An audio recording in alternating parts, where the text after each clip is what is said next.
host here at the House of Lords.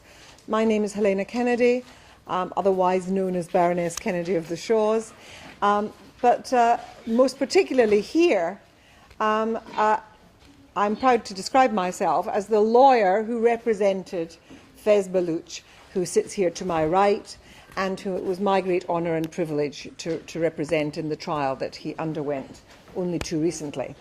The reason for this meeting is to, first of all, I hope, join in the congratulations and celebration of the fact that Fez Balooch and Herbier Mary were acquitted of the offences for which they were quite wrongly charged.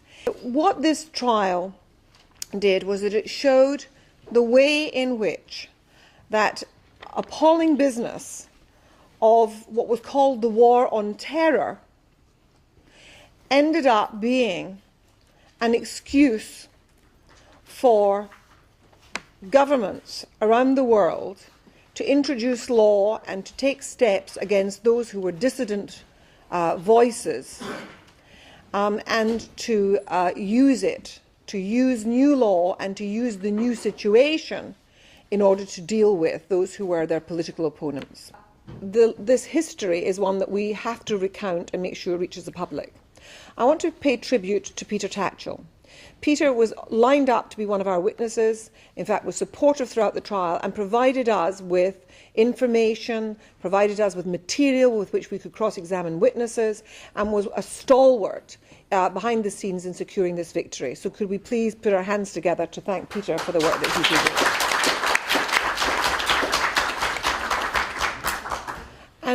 And so I'm going to now turn over to Fez Balooch to tell you something about the experience, the horrifying experience of being put on trial wrongly, when what you're trying to do as an exile living in Britain was to draw a wider public's attention to the human rights abuses that were happening in Baluchistan.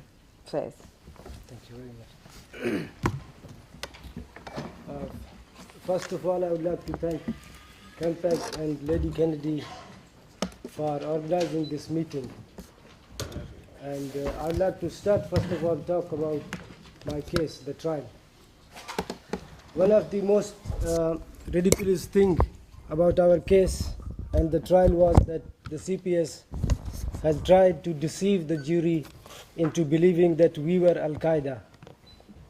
We are everything that Al-Qaeda hates. We are secular people.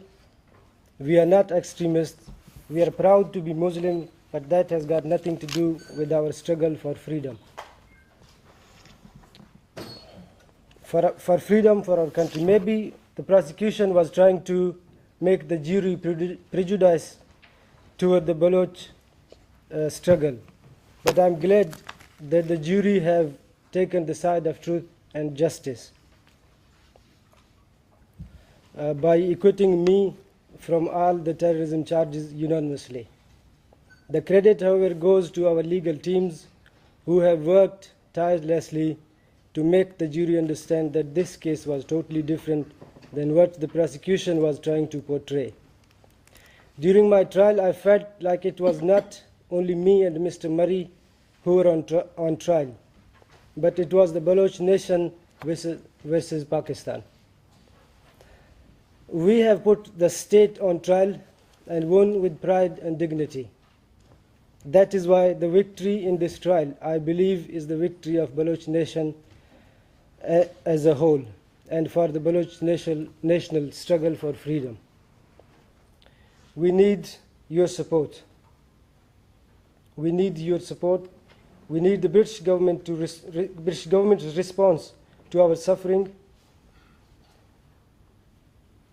But the British government's response to our suffering was to prosecute me and Mr. Murray for just talking and highlighting our cause. Fortunately, an ordinary jury saw through this and found us not guilty. The topic is the Baloch, invisible victim of war on terror. Balochistan conflict and the international community response. Is Balochistan really invisible to the international community? We have to see, and whatever I can say, I'll say. before that, I would like to thank Stella for organizing this important meeting. Yes, we have done already, and she's Yeah. nodding at us. To address the grievances of Balochistan and systematic suffering of the Baloch people at home and abroad. Secondly, I would like to thank Man and Mr. Fair's legal team who made it possible for us with their effort and determination to be over here today. Otherwise, we would have been sitting somewhere else today. You're very welcome. Thank you.